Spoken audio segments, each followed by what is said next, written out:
How many are watching? Um, I'm in Ontario right now, so it's 8 o'clock here and it's raining. Thunder, you might hear thunder every now and then. So I'm grateful or thankful that you invited me to come and share this presentation. And let's see, take this. So Intoy Siniwihona is what its title, Indigenous Place Names. Cree Place Names was the original title. But okay, there we go. See, one of the first actions of discovery was to plant the flag of this nation that's discovering the lands. And that way, this opened up these indigenous lands for settlement and European colonization and exploitation. And usually when I present it in this manner, people say what gave them the right to claim it by planting a flag and claiming it for their king and their country. Next slide, please. Oops. That's why you have places like New Spain, New France, New England, New Zealand, New Amsterdam, New York, and close by to Musqueam and Wetaskiwin, you have New Norway and New Sarepta. So there are a lot of other places that have the word new. Maybe you can think of a few, New Mexico. But the question they ask is what gave them the right to do that? I'm going to hide these pictures because it's covering. There we go. One of the first documents was in 1271, the Ostensius Doctrine. Ostia was a town close to Rome, and the cardinal was Henry. And in 1271, he said that he wrote a decree that said, when Christ became king of the earth, heathens lost their right to political jurisdiction and to worldly possessions.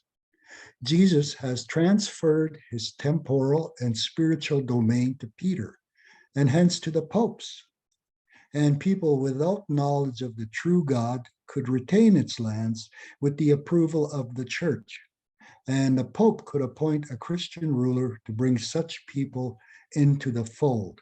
So in essence, in a nutshell, when Christ became the king of the earth, every other non-Christian lost their right to political jurisdiction and to their worldly possessions. Next slide, please. Another one, of course, you've been hearing about recently is the discovery doctrine. This was a papal bull, Romanus Pontificus, in 1454. Now, the Portuguese and Spanish were continuously sailing south to Africa for gold and for slaves. And often they would have conflicting claims as to who got there first. So they asked the Pope to settle the matter once and for all. And that's where he came out with this papal bull to invade, search out, capture, vanquish, and subdue all Saracens and pagans and other enemies of Christ wherever placed. The dukedoms, kingdoms, principalities, dominions, their positions, all things that are movable or immovable, or whatever held is possessed by them, reduce them, their persons, to perpetual slavery, apply and appropriate themselves and his successors and the kingdoms to convert them to his and their use and profit.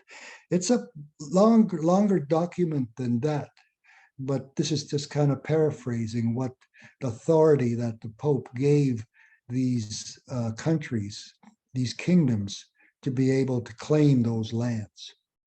And as recently as 2007, the Russians planted a titanium flag at the bottom of the Arctic Ocean, claiming that the Siberian landmass extended underneath the ocean to this point where they planted the flag. There was a great outcry from different countries, from Canada, the United States, and others. But then, of course, the Americans has, done them all. They have planted a flag on the moon. Next slide. Now, toponymy. This is the study of place names in a region. And it first came into the lexicon in 1876.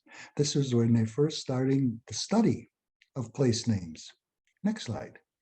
And that's from the Greek, toponymy, topos, which means place, and onoma, which means name. Now, from that, there was an article I read about topophilia and topophobia. Topophilia is places that make you feel good, that maybe energize you, that gives you, makes you, gives you that good feeling of being surrounded in a place that provides you with comfort and inspiration, and place maybe the mountains, the beach, or someplace that you people like to go that gives them a good feeling. Nowadays, some people could argue that a shopping mall may be the place where people are down and depressed. They go shopping to uplift themselves. Oh, back one more, please. Topophobia is places that you fear to go, places that scare you, maybe the inner city, the bad part of town, the dentist, or any other places that might be, gives you the chills or the willies or the fear. Okay, now the next slide, I believe, is a map.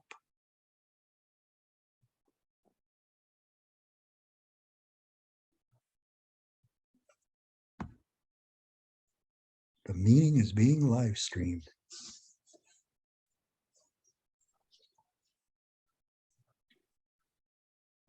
Just 1 second. I'll share the screen again. Oh no, all kinds of technical difficulties occur every now and then.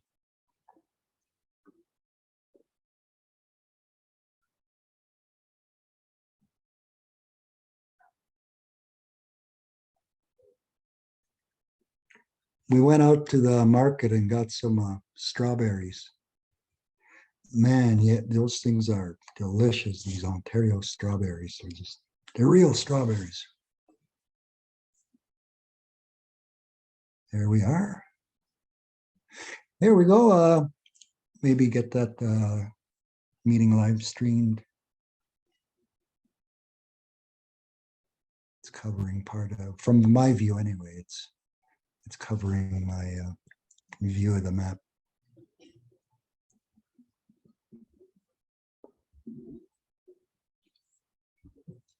Maybe I can remove it. Oh, I got it out of there. Okay, back to the show. Now here's a map of Wetaskiwin to the north and Ponoka to the south. And in the middle you have Obima or Hobima. Wetaskiwin is a Cree word meaning share the land, the hills of peace. And Ponoka is the Blackfoot word for elk. And in the middle, which is the Cree communities of Musqueam, you have Hobima. Now, how did Hobima get the name? It was named by Cornelius Van Horn, who built the Calgary-Edmonton Railroad. He was a railroad magnate, built many railroads, both in Canada and the US. And he decided to name it after Mindet Obima. And he named another siding after Auguste Millet, and people call it millet. Now there is some disagreement and controversies as to how it's called millet. One is that it's the grain millet, but they don't grow millet anywhere around here. I think it's more like a southern type of grain.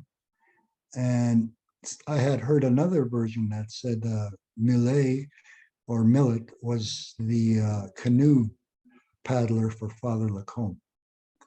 Now, this is a landscape painting by Mindet Obima. There's a print at the Samson or Musqueam Elementary School of this painting. And he was a landscape painter whom Cornelius Van Horn had admired. And I went to a place name conference in Guadalcanal, Norway. And my connection was Amsterdam. So in Amsterdam, I stayed a day or two just to tour the sites, and I found Obima Strat. And at the time, Wetaskiwin Times would publish your picture if you took a photo of your location that you had visited. So yeah, this was in the paper afterwards. And all the signs used to say Hobima. There's Hobima Motors. To the left is where the Learning Services building is now. It used to be the burger place. Next slide. And in 1998, the Olympic torch came through Hobima. And that time we had these 4 huge grain elevators. And then once again, in 2010, the Olympic torch came through Maskwacis. Next slide, please. But at the stroke of midnight in 2014, they finally changed the name to Maskwacis. And I know they've been talking about changing the name since the early 70s. And eventually the leadership and province and the places that are in charge of place names or naming places agreed. And now we are called Maskwacis. Okay, forward, sorry. So now on the map at Wetaskiwin and Ponoka, you have Maskwacis, which made it official. And Maskwacis, of course, it's Maskwacisik. Some purists say it's not Maskwacis, it's Maskwacisik, with the last suffix IHK indicating a locative. And then what it means is the Bear Hills. There used to be a lot of black bears that lived in this area.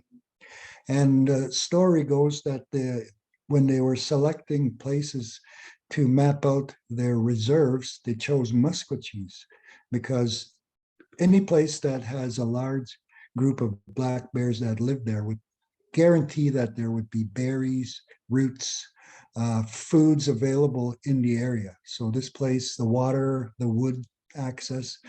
So this is one of the reasons why they allegedly chose this area. Next slide, please. So why do you rename a place? It may be political, a political decision. Maybe somebody in the ruling government wanted to change the name to whomever. That's been done in a few places in the city of Edmonton, especially since some of these previous historical characters had a kind of dubious and shady credentials, especially in dealing with Indigenous people, First Nations people, their policies and legislations which led to great harm. One being the residential school, which is finally coming out to the Canadian public. Independence. Colonies or countries that are independent from their colonizer, colonizing countries, gain independence, and then they decide on the appropriate name. They will revert back to the original name, which is, of course, what Maskwacis did.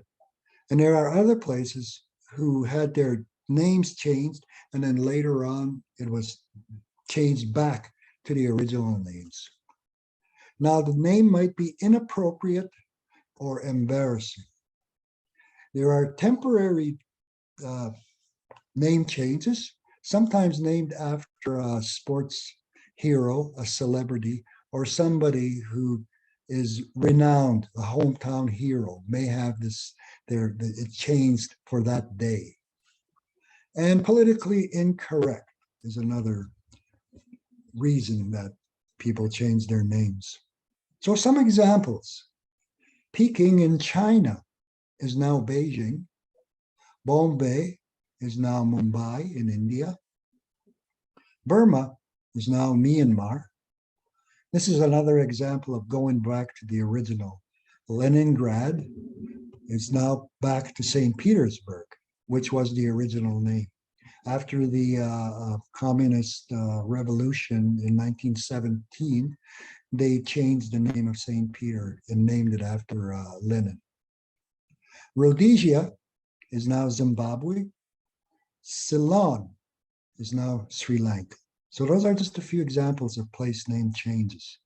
These are a bit more recent of embarrassing or inappropriate names. Chinaman's Peak is now called Ha Ling Peak. Ha Ling was a Chinese railroad worker who dared that he could climb to the top of that mountain. And he was challenged. People challenged him on that feat. And apparently, according to historical narrative, he did. He climbed that mountain. And looking at it, you can see it's kind of a slope that might be, potentially climbable. Next slide. Now, this one is more recent in 2020. And ironically, both these mountains are in Canmore on opposite side of the Bow Valley. This used to be called Squaw's Tip. And you can see what they think is the protruding nipple on top of the mountain. And apparently there's still walking trail pamphlets and maps that still have this identified point on their maps. And the Stony Nakota did a ceremonial renaming in 2020, and they called it the Bald Eagle Peak. Next slide. Now, when I was working at the college where this came into fruition in the mid-1980s, we had the elders working in the college, and they had said that we call the land Askik, and we call the earth Okawi Mau Askik, which literally translates as Mother Earth. The earth is our mother. And it's a functioning system of interdependent parts that resemble a living thing. Next slide. And they told me that Ipimatak Oma Aski literally translates as the land is alive. It cannot give and provide life unless it itself is alive. Next slide. And they also told us, Piko Tawako Taman Askik. You must be related to the land. You must make yourself a relative to the land. And my settler colonized brain was hard to interpret that or make sense of it. But after visiting some of these places and looking and seeing some of the anthropomorphic features of the land that resemble profiles, body parts, some just things that are related to humanity and people. Next slide, please.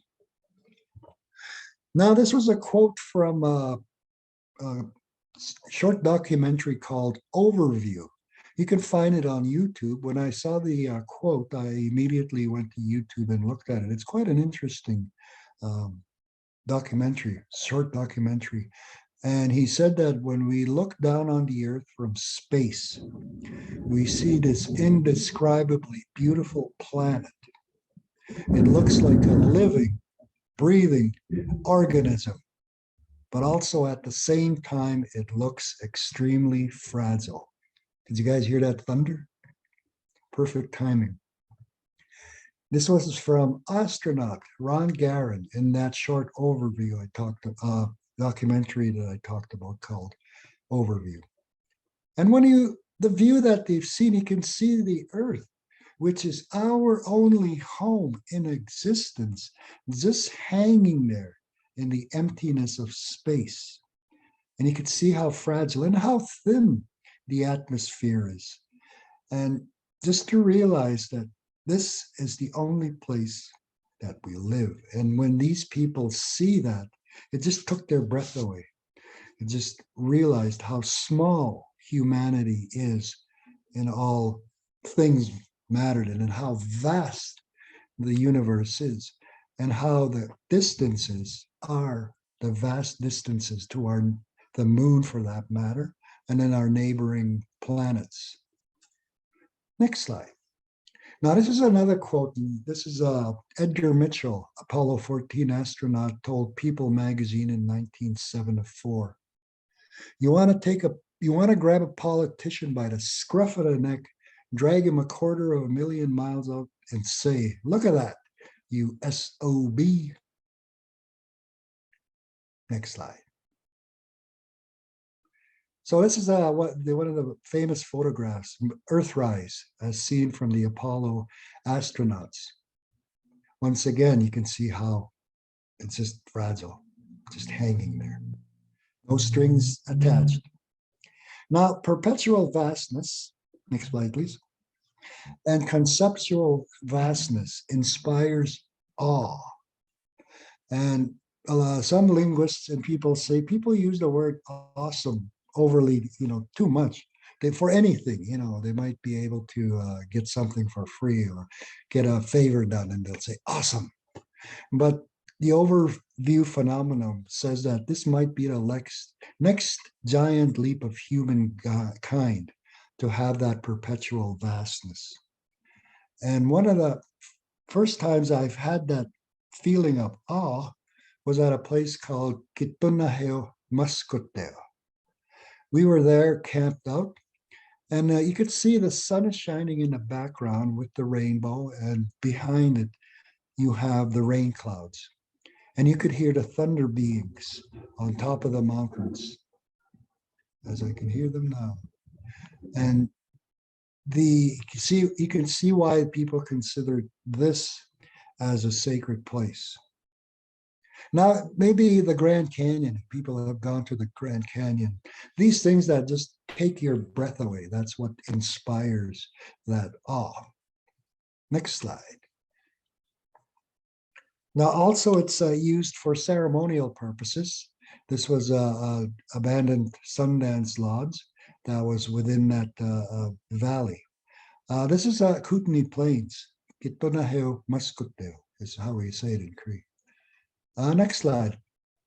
And the other cultures and religions also have that awe as far as the experience of the mountains. And that same area has a shrine dedicated to the Virgin Mary. Next slide. So one of the first times I did this presentation, I was working at the college, and they asked me to go to that language conference in Saskatoon that they hold in November. And I didn't really have anything cultural or ceremonial to present. And I felt like I did not really have that knowledge that I could freely share with other people, because I did not, obtain that type of knowledge. But I was able to do the place name knowledge, and I asked them if I could present. And it was at a place called Saskatoon. Saskatomna is the Cree word for the Saskatoon berry. It was abundant along the river valleys throughout the western provinces, and it provided a food source. In coming up pretty close in July, they'll be starting to get ripe, and that's when they would start to pick them, preserve them, dry them, and maybe save them so they can include it when they made pemmican or pemmican. Next slide. Oh, I thought I deleted this. This is Saskatchewan, Atimsipi. This is a fictitious place, supposedly Dog River. I was going to delete this. Sorry about that. Next slide, please. Next place I went to was Kaskaskisehkaanik at the University of Lethbridge on the same topic. And Kaskaskisehkaan is the Cree word for coal. The Blackfoot call Lethbridge the Black Rock Place. So some of these places that are similar or the same in other tribal languages as being the same in Cree or other tribes would indicate those places are probably an old place name. It's been named like that for years. Next slide, please. Now over here, I went to a place name conference, international place name conference in a place called Katokeno, up in the northern part, just south of Alta. You could see that town, Alta. And I told you I flew there from Calgary to Oslo, and then, Amsterdam, Oslo, and then Alta. And then from Alta, there was a 2.5, 3-hour bus ride to Guavtagadno. That was the Sami name of the place. And Katokeno was the Finnish pronunciation of Gualtagatno. And I believe recently they've changed and went back to their original name. Just in the along the coastline of Norway, you could see a town called Bodo. I'll come back to that a bit. And we call across the ocean Akam Askik, the land on the other side. Next slide. So while we were there, the Sami people took us out on the land and showed us their some of their reindeer herds. And these are what they're originally their traditional homes. They call them lavo. And you can see it looks like a teepee, but it doesn't have the smoke flaps. And the conical home or shelter is one of the oldest in history. Next slide. So next one I did with the University of Arizona in Phoenix. I did a presentation on the Stabilizing Indigenous Language Conference. Next slide, please. And then I went to Ann Arbor, Michigan at the Algonquian Languages Linguistic Conference. And it was in Ann Arbor, and it was in Washtenaw County. Now, Washtenaw was after the Anishinaabe word. Then the county was named after from the Anishinaabe word Washtenaw. And looking at what it means the land over there. And in Cree, it would be Awastenak, the land over there, Awaste. Next slide. It was a beautiful faculty, beautiful university in Ann Arbor. This is the library. Next slide. So I remember I mentioned Bodo. I went there to present for the Alberta Archaeological Society annual general meeting.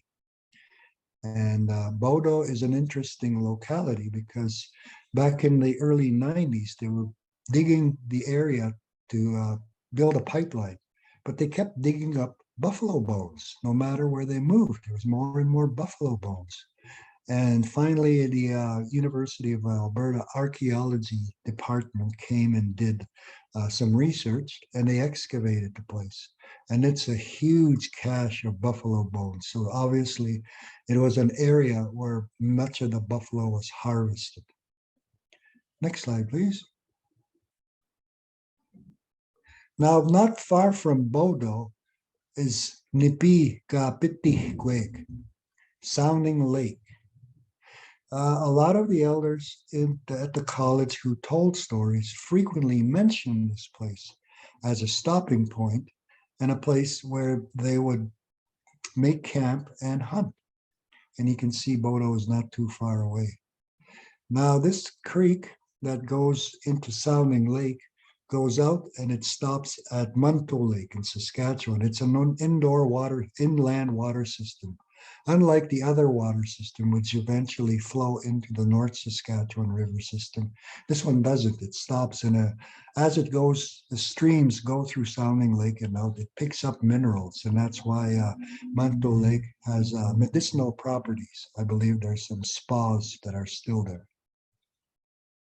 Now there's a story with Nipika Pitikwik.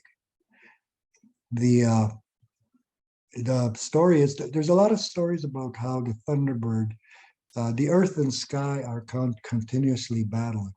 And then the thunder comes and they fight, they battle with the huge serpent, and they come down and they go back and forth, each side winning or losing, as they eventually one would be the winner. And this is like a symbolic picture or a picture of a hawk picking up a snake. And of course, this is a metaphor or a story of natural environments, natural disasters that occur. Next slide. As you can see, the earth, the battle. And with that, the story, a legend about Sounding Lake is the Thunderbird wasn't mature, it was a young Thunderbird. And as he battled the serpent over the water, the serpent pulled him down and into the depths or into the water. It's not a very deep lake, but pulled them down into the water. And then every now and then you can hear the rumbling from beneath the lake. Next slide, please. I also did a presentation at Bow Valley College at Otosquanic. This is the Cree name for Calgary. And the Blackfoot, I believe it's Mitsitanis. And that means elbow. And the Stony have the same name for this place, and all the other different tribal groups, that Sutana, they all call it the elbow. Next slide. So once again, it indicates that it's an old name, if all the tribes have called it by that. Now you have Askawilsipi, and that's the Wide River, the Bow River, and Otosquansipi, the Elbow River.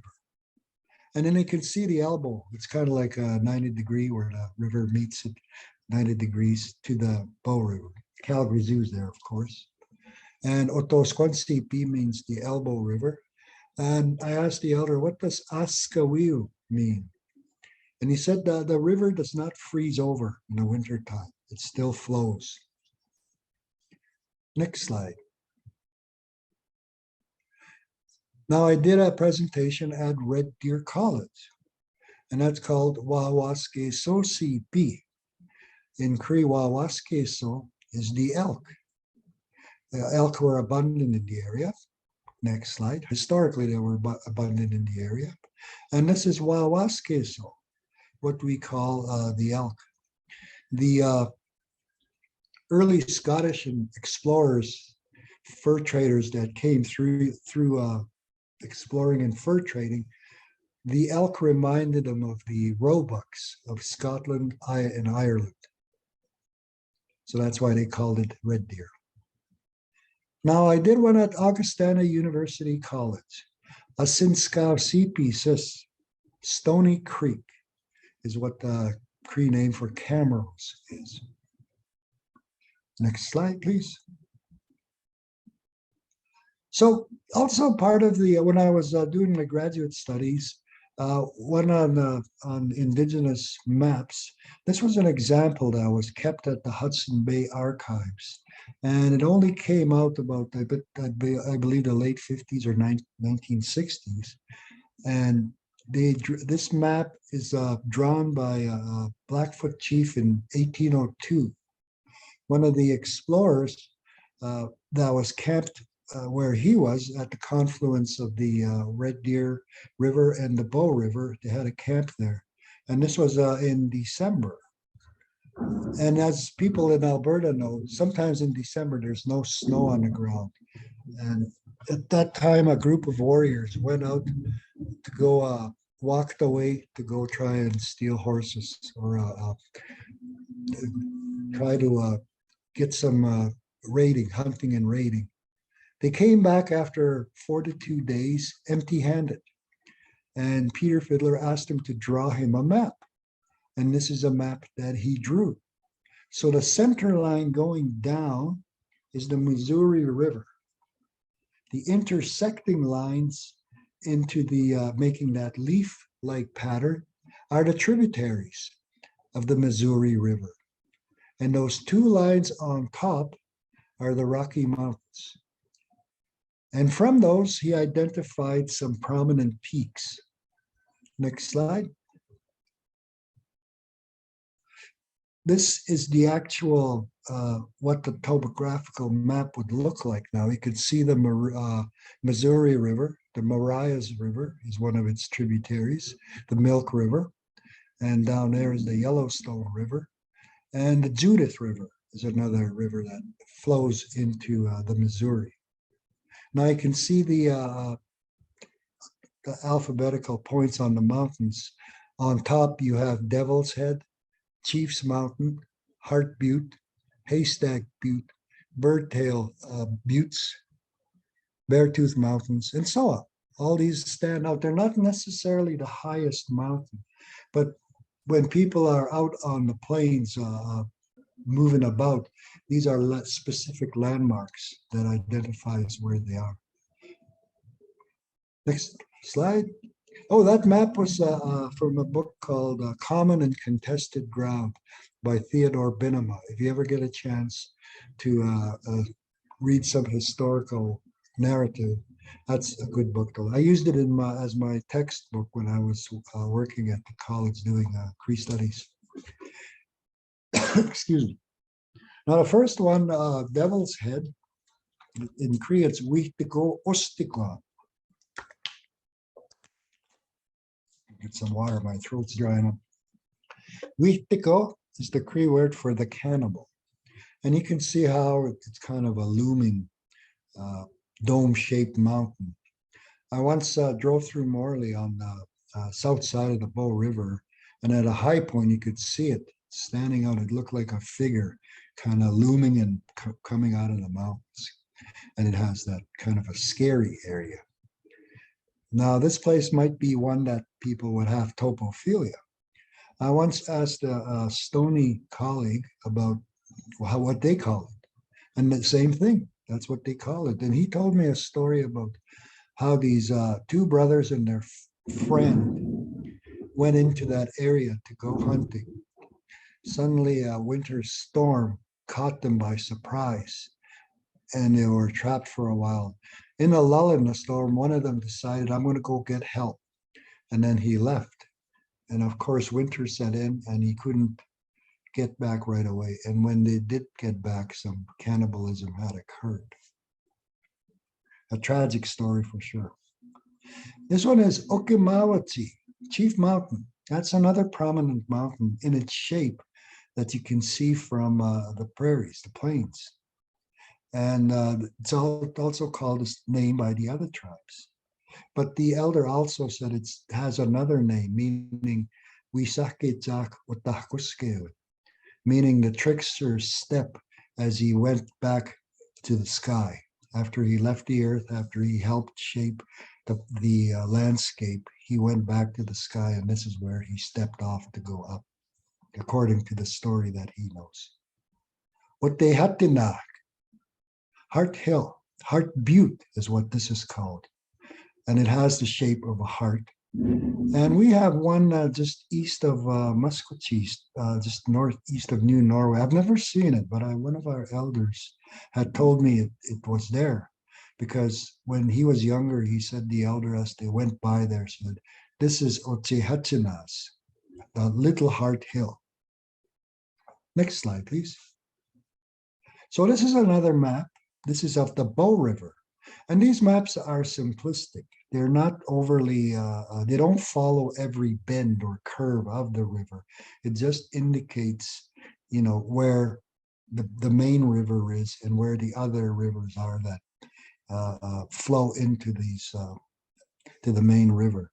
And usually on the description by some of the historians was that the further the rivers are, the further the distance to travel between them.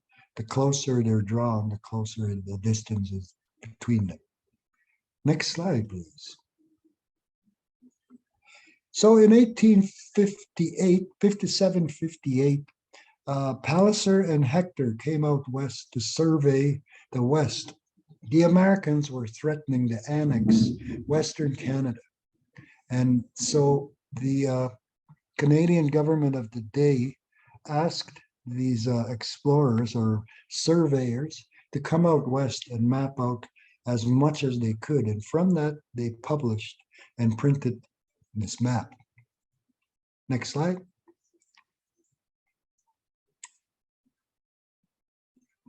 On that map, you have Muscatine or Bear Hills. So even then in the 1850s, and you got to also give regard that they were traveling well before that. In 1857, 58 was when the map was published. And you could see that. And it was wooded with Intomitas or poplar, Wasquai or birch, Minahik or spruce, Wakinakan or larch or tamarack, as some people call it, and Uskatak, pine. And of course, at the bottom, you could see a willow, Nipsikopa, Nipsi. Next slide, please. When we first started doing the map, we asked the elders they took a line sheet of paper and they threw a rough sketch, a rudimentary map. And you could see from the top Lake St. Anne, Mantosa Gaikan. And from there, they got meds, and it was also a place for ceremony. Alder Flats to the west, you have where they had sun dances, Maskikiusagaikan, Medicine Lake. And I also mentioned Kitonaheo Muscoteo, Kootenai Plains. They had sun dances there. Dog Pound Creek is interesting. It was a resting area from what it says there, but if you ever been to Dog Pound Creek, you could see it's kind of hilly and hummocky. In Cree, Dog Pound Creek is Kimotastimo Sea Pieces, which means Horse Thief Creek. And one of the colleagues had told me that when the Cree went south to raid and for horses and bring back horses, they wouldn't immediately go back to their home camps because they didn't want to bring the enemy. For the most part, they were probably pursued as much as possible. And they would hide out in this area till everything cooled down, and then they would come out. You see Idaho at the bottom, we can see part of it. And then you have Conjuring Creek. That's over by Wizard Lake. Wizard Lake is called Miteosagaikat. Miteoak were a specific group of herb people who collected herbs and medicines. And this would be a place where they would meet and exchange some of those herbs and medicines. And I don't know how the word wizard came about from that, but the Anishinaabe have a society called Medewewin Society, but it's essentially the same thing, Miteoak. You got Pigeon Lake, it was a winter camp shelter. Blind Man River was an area for fasting or vision quest. Mimiu Sagaikan is what we call Pigeon Lake. Paskapiu CP, sorry, is the Blind Man River. And that's where people would go for fasting and vision quests. Also, the story with that is apparently there was a group of Cree traveling in the winter, and it was a bright, sunny day. And you can know how you all know that you have to put on sunglasses. Unfortunately, they didn't have sunglasses, and some of them got snow blind. And that's where the word Blind Man River comes from. Buffalo Lake, there's places for hunting and all other things that they would harvest berries. I remember as a child, we used to go there to pick berries. Sounding Lake, I mentioned already. Cypress Hills, Minatakak, another place where they harvest for medicines. And I mentioned Manto Lake. That's another place where the lake is reputed to have healing waters, such much like Lake St. Anne. Eagle Hills, Miksokihiwatna is what that place is called. And that's where they would catch eagles. There was a population of eagles that lived there. They would catch the eagles for their feathers. Next slide. Now, one of the first maps I did was we're starting to revive Cree syllabics as well.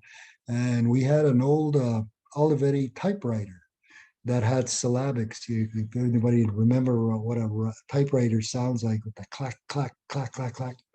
Yeah, so Kisipatnak, that's the Cree name for Louis Bull. Kisi Ispatnak, it's where the high ground ends. And if you've gone to Louis Bull as you're going north, you can see the big drop going down. And that's called a drumlin. That's a landscape that's common in Alberta and other places, Saskatchewan. And that's from the glaciers that used to be on this land, on Alberta landscapes over 10,000 years ago. And they were expanding and moving southward and, pun intended, at a glacial pace. And when they finally melted, all the dirt, sand, and rocks that they pushed along dropped. And that's why you would have a steep north side and a long sloping south side. Neasqueak is the Cree name for ermine skin, the place name.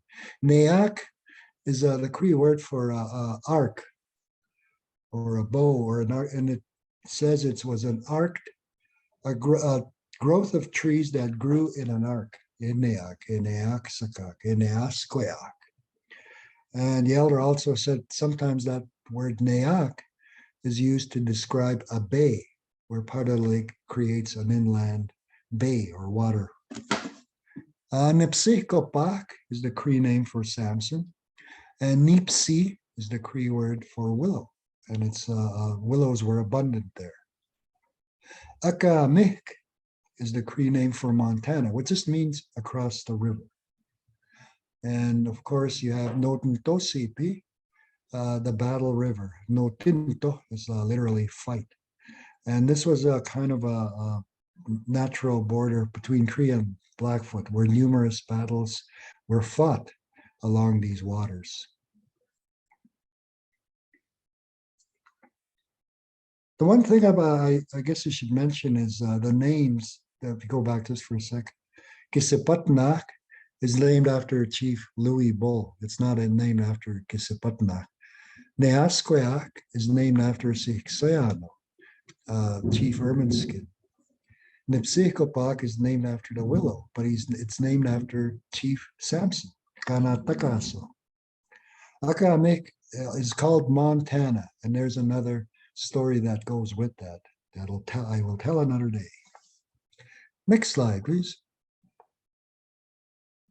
So from that, I took a map of Alberta. I took out this tracing paper and I drew in all the maps and lakes.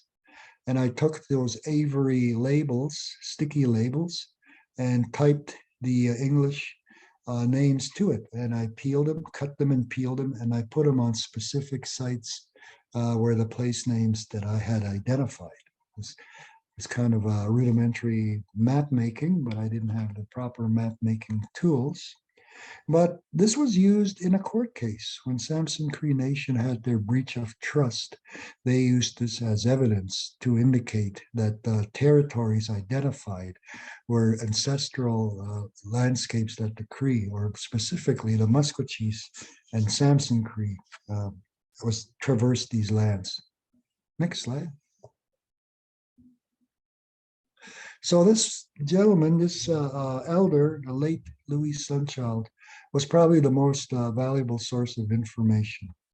He provided many of those place names, and he wrote them down in syllabics on a line sheet of paper, which then my colleague, the late Jackson Roan, typed up those names on a typewriter. And late Louis Sunchild was a signatory to Treaty 6 when the Sunchild signed adhesion to Treaty 6 in 1947-48. And when he was a child, he remembers roaming the southern prairies of Alberta. They were one of the last to take reserve or leave the reserve, and they roamed and hunted and lived around that area until the farmers and ranchers complained to the government to do something about them. And eventually they entered Nisesksinanpisk, which translates as eventually we emerged into the forests, and that's where they lived until they took a treaty. Next slide. So that's late Louis Sunchild, and behind him is late Jackson Roan. We were looking at syllabics that were etched on rock just outside of Writing on Stone Park, a place called Poverty Flats. And in the foreground, you don't see his face, but his back is the late Walter Lightning. These were the colleagues that I worked with in putting these cultural materials together. Next slide, please. So this is a document that eventually got typed out about those place names. And this is, of course, in syllabics. And he identified the rivers, the lakes, the wintering sites, campgrounds, events, places that were significant events had occurred, either battles or trading areas. A lot of the places that involved people with trade would usually be confluences where creeks or rivers met. Next slide, please. So these are some of the places that he named Katawasqueak is Basha, where the land is kind of opens up, like there's hills on both sides, and you could see an opening. And you can kind of see it as you come north towards from Basha towards on Highway 21. Mustos Sagaikan, Mustos is the Cree word for buffalo. Pascual Mustos, real translation. And this is the Buffalo Lake. And supposedly from the air, it's the outline of a buffalo. But in this instance, it's upside down. To the left, you could see the rear legs and the tail, which is Tail Creek. And up to the, you could see the head and the forelegs up on top. Pihewaukwan, that's a Cree name for Stetler, the prairie chicken's back. And there's a golf course there called Pheasant Back Golf Course, Pihewaukwan. Next slide.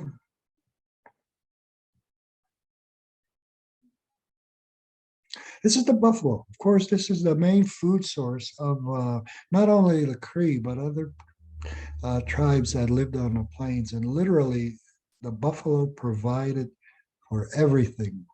He was jokingly called the Walmart of the day, because from that, you've got the meat, the food, the clothing, the shelter, the hides, every little part. The horns were sometimes made into ladles or soup spoons.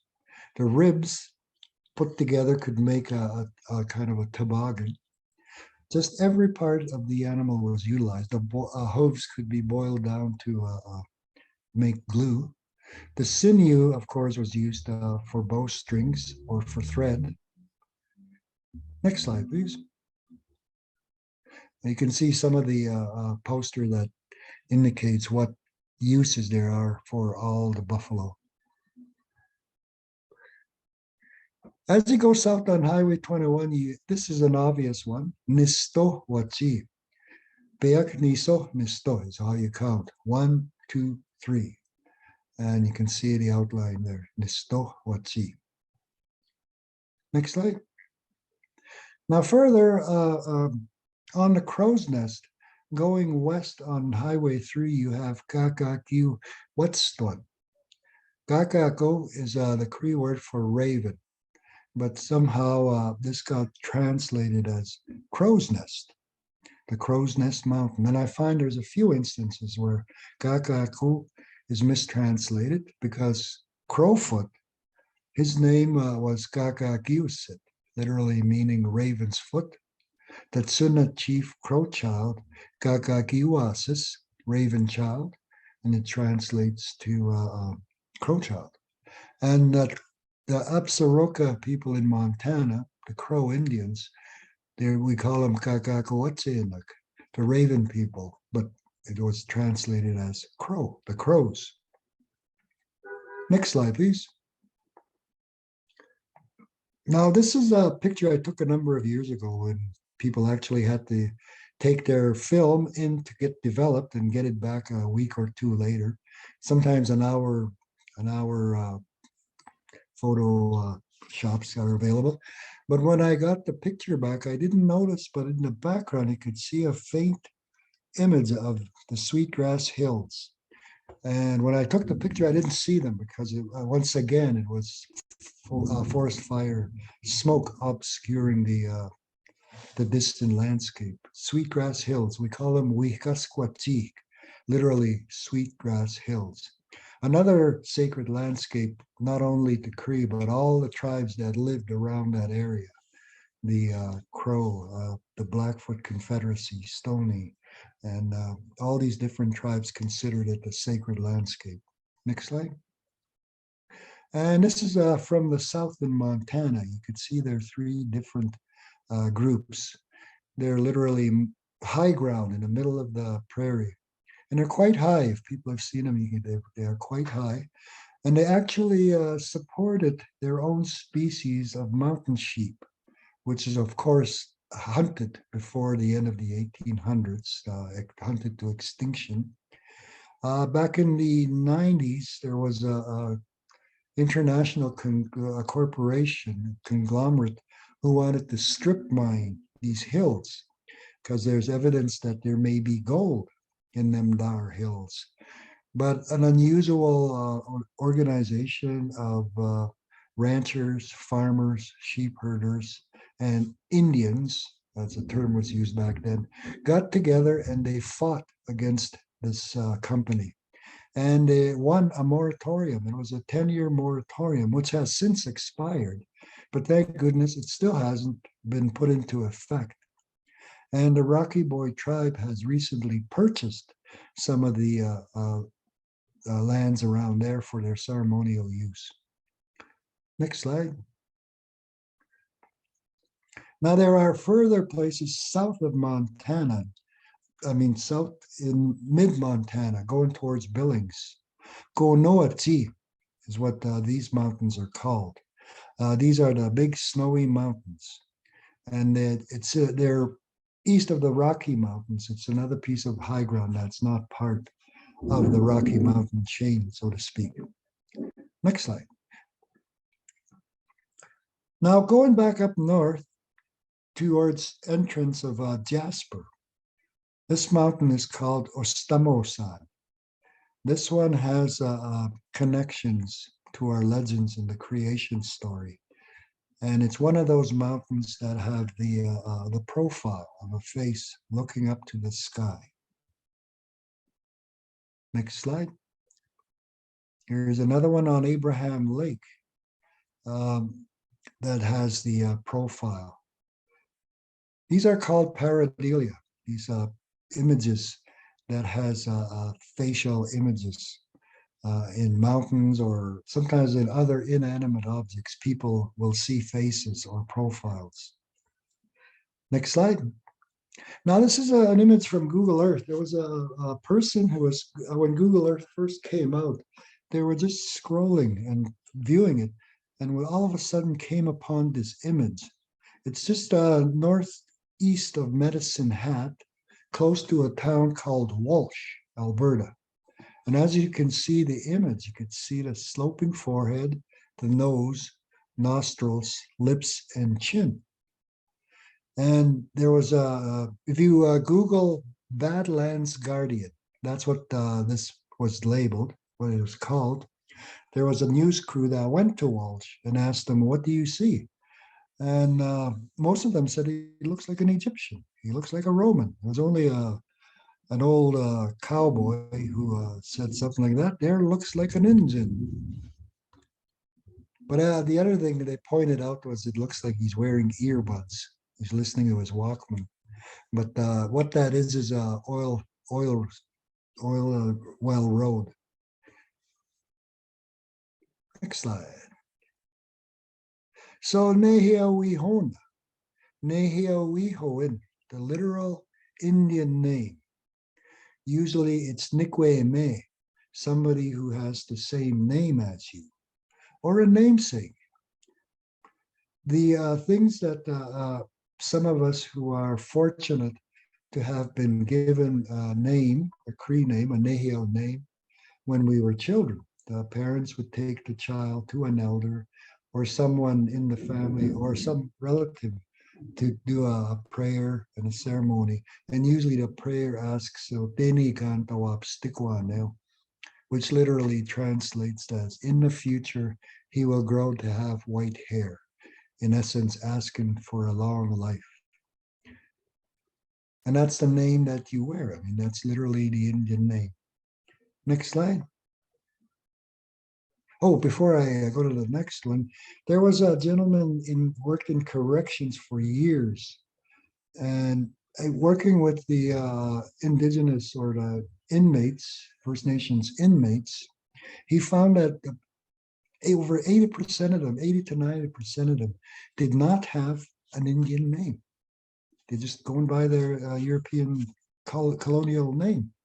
And he surmised, or he assumed that is why maybe they are incarcerated. They didn't have anything that grounded them to the earth, or something that's beside himself that he can rely on, knowing that he has another spirit power or spirit being or even ancestor who maybe had the same name. So Indian place names, I saw this in a poem. But all the land is murmurous with the call of their wild names that haunt the lovely glens, where the lonely waterfalls, or where the street sounds all day with the tramp of myriad feet. Toronto triumphs, Winnipeg flows free, Quebec restigouche midaktik miramishi kiskinsik Manitoapa, Wamachuching Manawan Mistasni Wayagamak Kamouraska Matapedia Metlakatla, all in indigenous place names. Now, who wrote this poem, you say? Next slide. Duncan Campbell Scott. Now, for those of you who don't know, Duncan Campbell Scott was a poet laureate of Canada. And anybody who reads or knows about literature and poetry knows what a poet laureate is. Now, the thing about Duncan Campbell Scott, he was also Minister of Indian Affairs, and he enacted many of the policies and legislations that led to the misery of the Indian people in Canada.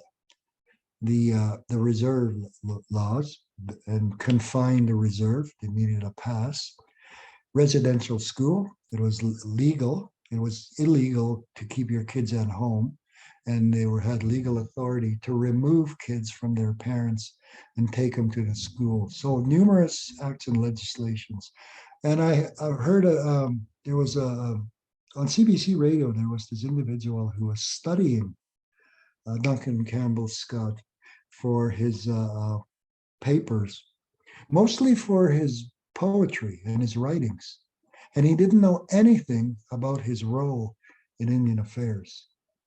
And when he found that out, he researched that, and he was shocked that this person could write these flowery, flowy terms of indigenous people, but at the same time enact these cruel and brutal policies and legislation. And to further that irony, he said that in looking at his family life, they had his wife and they had a child, a daughter, which they sent to a school in Europe. While the child was in Europe, the child died in Europe.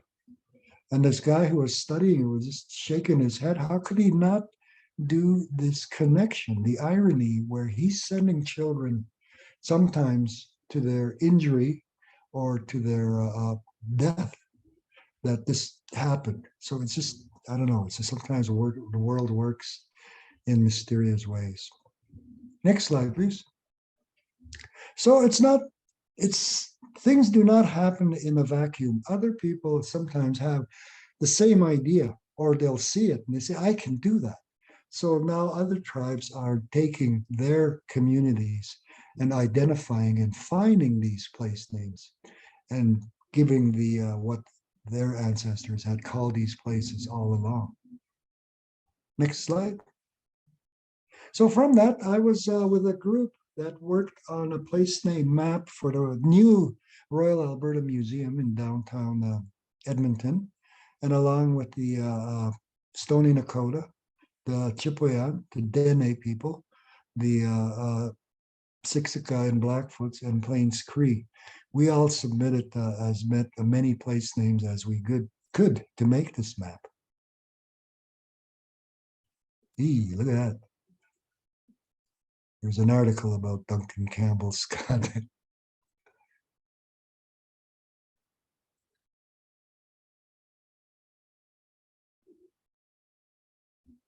I think we're just about done there. We can go back to the. I saw those questions, Manisha. If you can read them out, I like to prefer to answer them in person rather than writing them up.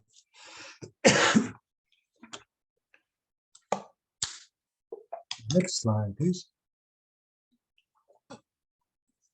So before they opened the museum to the public, they gave us a sneak peek, and I'm just pointing out the South Central Alberta, the places that I provided with the place names.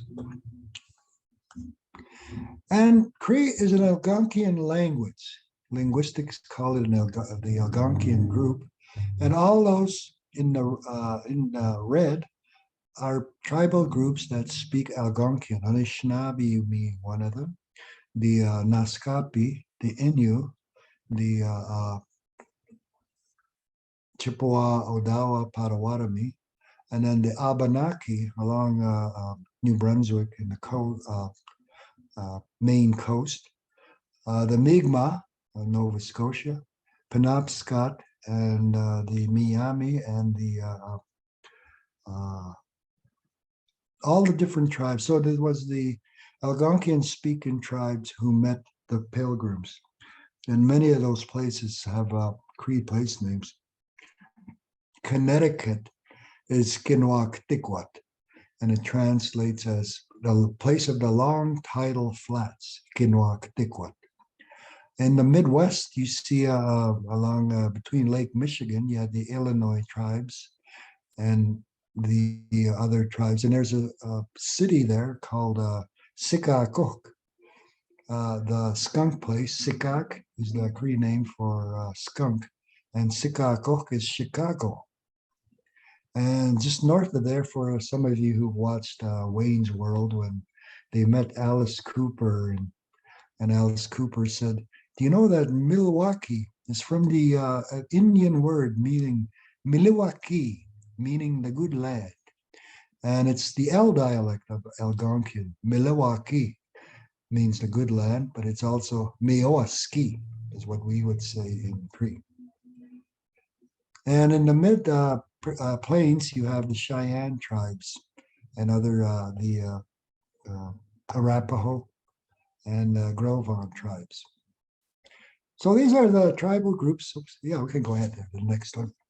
I guess the point of that map is we could have a place name map in the Algonquian languages all the way to the East Coast.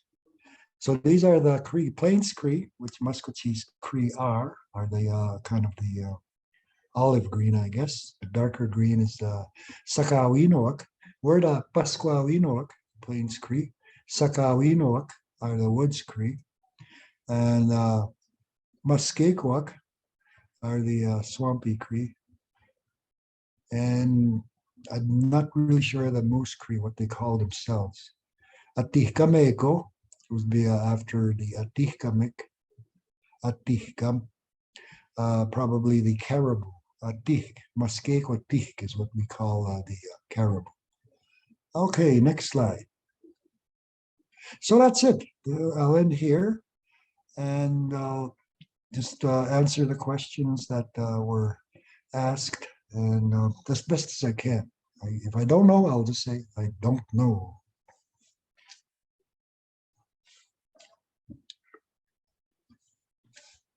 Just 1 second, I need Mr. Bruce, and I'll read the questions. We Go have ahead. a question in chat. Do you know Plains Indian Sign Language? No, I just know a little bit, like like riding a horse. Good, look. But there is a program that runs over the summer at the Poundmaker Museum.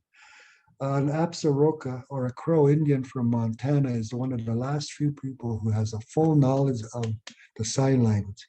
And he has a workshop every year at the Poundmaker Museum, run by Floyd Fable. He's the curator of that museum. Larry Realberg is his name. And I'm hoping someday possible if we could have him come up and do a session in one of our PD days or our annual conference.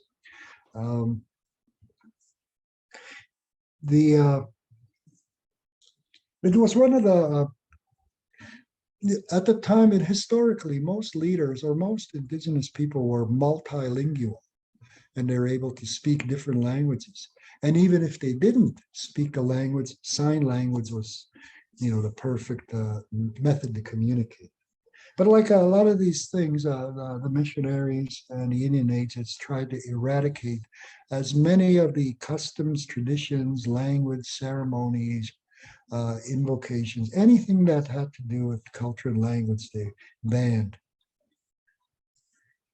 Okay, next question. Uh, Given so that gi- this is, hmm, I can Go read it ahead. out. Yeah, go ahead, Given Mr. that this is a Cree place name mapping project, how do you account for, or do you account for the relationships that other nations have within the shared territory areas or in areas previously used and occupied by non-Cree nations? Of course, they would have the similar relationship because of similar cultural, spiritual backgrounds, ceremonial, and they would have similar relationships with the land, and that would be respected. There are places called, there's a legal term for it, it's called shared exclusivity. And it's kind of an oxymoron, two words that are opposite from each other.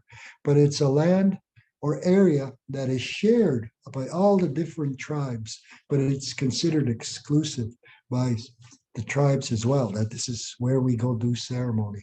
Examples of those would be like the Sweetgrass Hills. I mentioned that. It's shared that other tribes would go there to use it. The Ripstone, which is along Highway 13 going east, uh, there's the Ripstones there. That's another one that's shared. There used to be north of there was Biwa Bisca stick, where the metal was, where there used to be a meteorite that used to sit over north, kind of north of where the ripstones sit. And it sat there for hundreds, maybe thousands of years. And they knew it came from the sky and it came to the earth and it was metal. And that's the Cree word for metal is biwa bisk. And they would all go there and do pipe ceremonies, other ceremonies, leave offerings, and all that. But a missionary named uh, George McDougall put it in a cart and shipped it to Victoria Mission, and from there took it to Ontario, which was kept there for over 100 years. He took it because he believed he wanted to. He was a missionary and he wanted to Christianize the Indians at the time, and he viewed that they were worshiping this meteorite as an idol. So if he removed it, then they will stop worshiping it. But it caused calamity because when they saw it was removed, they predicted that there would be a war would come, uh, disease would come, pestilence, and starvation. And not long after that, he took it in 1865. Not long after that, the Cree Blackfoot Wars, which was in a temporary times of peace, uh, the battles were renewed up to a point where Chief Maskipton was killed in 1869 in one of those Blackfoot Wars. Uh, Not long after that, another round of smallpox came about. And this time, large numbers of people died because of the smallpox. They weren't immune to it, and they were easily susceptible to the germs. And then the buffalo was all but decimated. So there was literally no food around, and there was a lot of starvation that happened during that time. And the animals kind of disappeared too. So the legends or the stories that the elders told that, all of a sudden the animals disappeared. And a lot of them, this was the only way was why they would have signed treaty was because of the promises of the treaty. Okay, how can municipalities that are not nearby any existing indigenous settlements better incorporate indigenous peoples into their programs? I think it's happening now. There are some municipalities and towns inviting many of the surrounding tribal groups to come to their community and do, some discussion, lively discussion, maybe even talk about some of the historical instances that occurred, and if there was an original place name, if that could be shared as well. But all these lands were traversed by indigenous people. One of my colleagues was with the Enbridge pipeline, that was supposed to go from Hardisty all the way down south towards Montana and North Dakota. And they were required to walk a couple of hundred yards a night or distance in a kind of in a line to look for rocks. And he said he was amazed at how many medicine wheels, effigies, obvious piles where rocks were piled up, and some of them found arrowheads, which they were supposed to turn in. If they found any artifacts, they had to turn them in because that's the law. Unfortunately, he had some of them, they didn't report it, they just took it. But yeah, it's just, he says it was just that swath of land all the way down. There was so much evidence that people were there, and some of them he could tell they were campsites, places that had enough shelter, maybe some trees, a water source. So yeah, it's people have. If people wanted to know a bit more information, and that's part of the steps in reconciliation, to acknowledge that uh, the treaty allowed the colonies and settlers to able to come in, and there's an argument that they have treaty rights too. They have freedom of religion, freedom of speech, freedom of language, freedom to live where they want, whereas much of that was absent when many of them came across from Europe. Probably pertaining to the advocacy process of decolonizing place names, how did he handle the requests for change and following through? Um, I had never advocated, or I never say I want you guys to change the name of this place because of the original. No, if they want to do it, then certainly we could probably help with the process. Unfortunately, there's a lot of areas. There's a big blank space that I don't have place names for. And those were areas where Indians or tribal groups were removed, and those are the ones that Lake Sunchild, the areas they traveled. Now I do know that there's 24 place names that he identified, but he wasn't able to point it out where they were before he passed away. I found one of them, Giseno Nipewin, which translates as the old man's bed. And that's, if you go into Jasper Park, you see that long wall, the Palisades. That is the old man's bed. The other thing about asking people to change place names, the Stony Dakota and Morley asked, or I don't know if they asked or told the people of Canmore to change the place names around the area to Stony Dakota. And when that came out with the media, the Blackfoot Confederacy chimed in and said, what gives you the right to ask them to change the Stony place names? That is our land too, and we were there as well, and maybe even there before your people came there. So there was a bit of a friction there. So that's why I'm not advocating place name. I'm just informing that obviously, this place wasn't empty. And it wasn't as if the explorers and settlers came in and said, they don't even know how to name of this place. We'll call this that. We'll call this that. Most of the journals documents have it written in their logs and journals. And there was one document I seen about in Manitoba where the ruling governor or whomever was in charge said, how can you take this gibberish and, you actually put it doesn't make any sense. And then, the words are too long. Nobody will ever pronounce these place names. So the language was dismissed right away. Language, culture, traditions was dismissed right away. My understanding is that Cree Nation territory is extensive. How are local place names made known for those not local to the area? Well, a lot of places already have or have the place names from before. Manawanis is what we call St. Paul, and not far from there is a lake, and that's where Manawan is when you harvest eggs, waterfowl eggs, duck eggs, goose eggs, for food and all that. So Aquasinsa is along Highway 21. It's an alkali lake, and there was a group that were thirsty, and they went and drank the water, and it made them sick. Let's see what other places. I guess the thing is I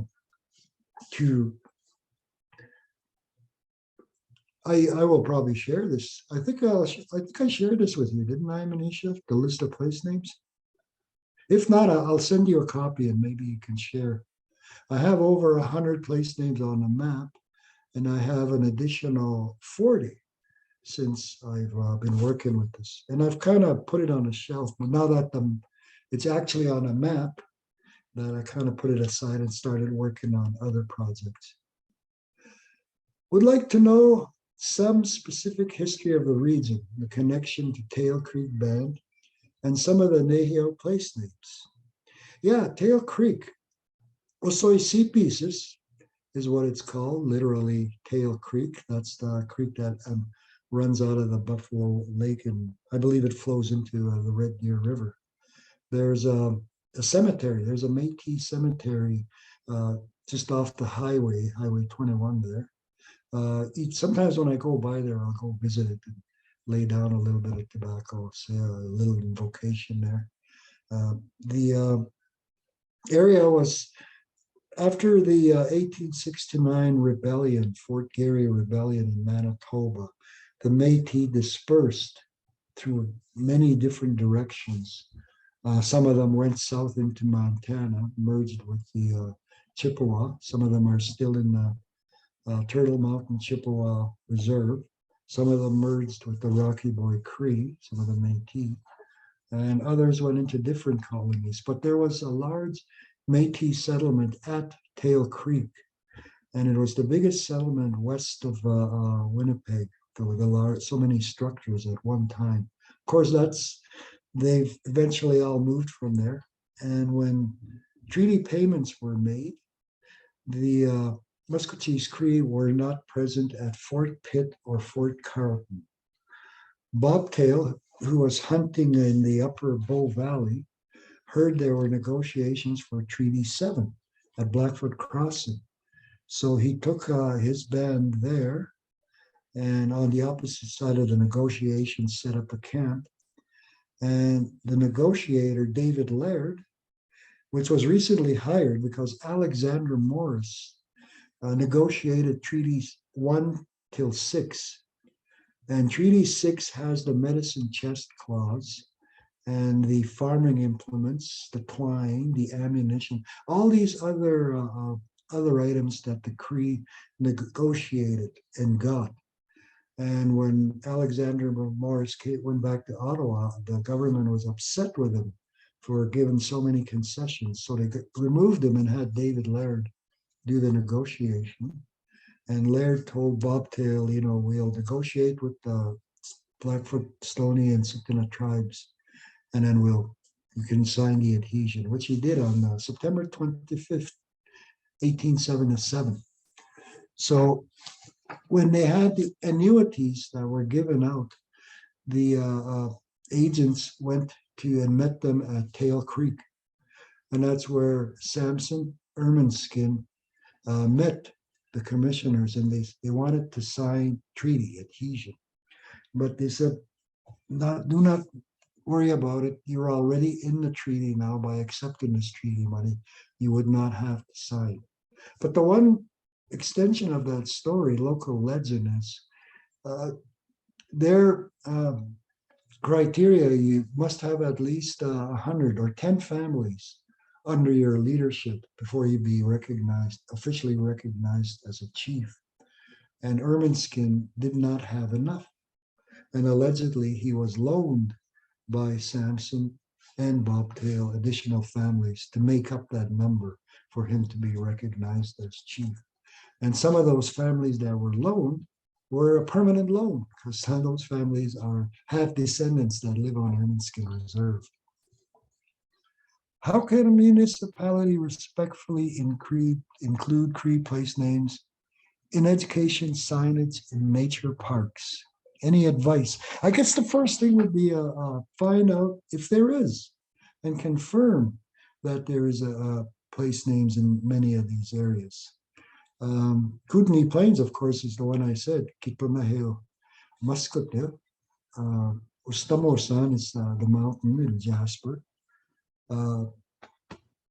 Yeah, that would be the first thing, is to see if there is a specific area that may have a place names. Now, they have also asked, they want a Cree name for a certain area or a different name. When they had the 88 Olympics, they asked the Cree to name the mountain for a ski competition. And the word was Nucky Ska, is literally like when you're kind of going down and you're putting on the brakes with your feet. Essentially, that's what you're doing when you're skiing downhill. You're in Nakiska. Anyway, that's what they called it. And of course, they pronounced it Nakiska. And I don't think the local area in Morley, they were kind of upset because they thought they should have had the opportunity to name that mountain. I've been doing this, how long have I been researching, and was the most insightful experience? I said the mid 80s when we first started, and when he, late elder, wrote down those place names. And I think the insightful experience is finding the relationship where it was finally answered to me. How are you related to the land? The land is our mother. Without her, we wouldn't be born. Nothing would be born in this earth.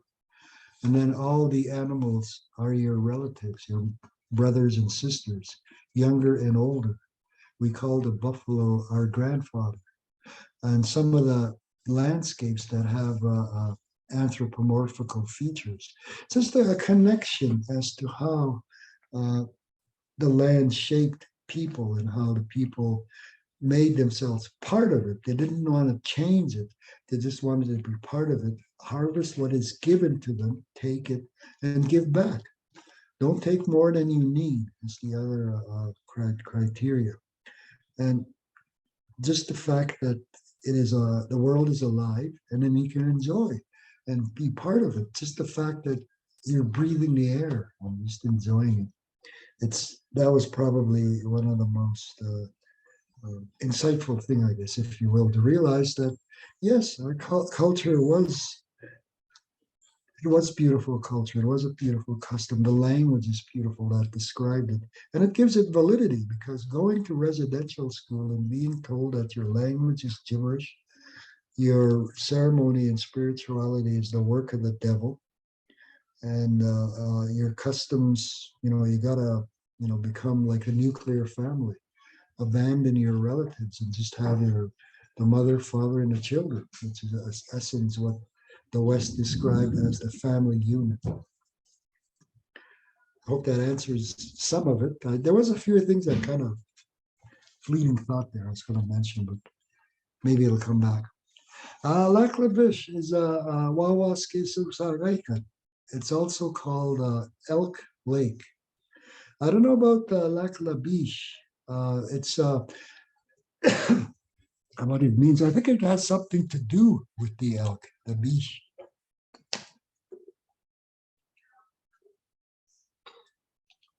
When we were doing the breach of trust lawsuit, the lawyer was James O'Reilly from Montreal, and his assistants or researchers were from Quebec, and most of them were French, and they couldn't translate that lac la biche, and it's from the old French, voyageurs probably, maybe the Métis. Pronunciation of place names. Is that a question or a statement?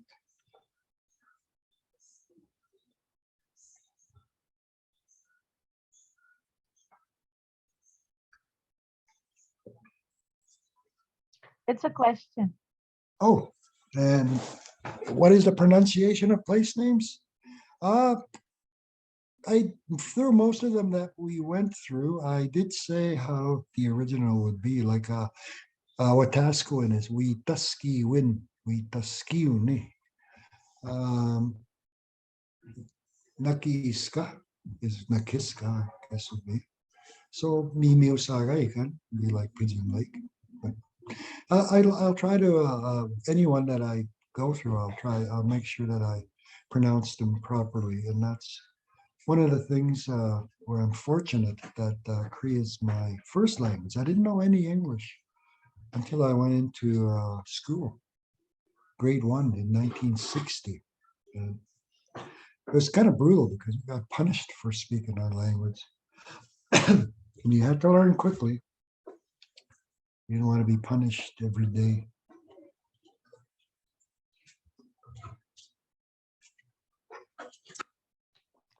Mr. Well, Bruce, thank you for, sorry. one more question. Where Okay. did the Manitou rock come from? That's in the Edmonton Museum. Do you know any Uh, story? It's a meteorite. Came from the sky. And they all knew it came from the sky, and that's why it was revered, that it came from the heavens. And they just would go there, and they knew it was metal, and they would have ceremony, sometimes leave offering, and it's because it's unique. There's no other place locally that has a piece of metal just sitting there, and knowing full well, where it came from. Hi, Nina Naskamon. Thank you, Mr. Bruce, for sharing your knowledge and skills with us. Um, Everybody enjoyed it. There are lots of comments. You please, I look forward to receiving the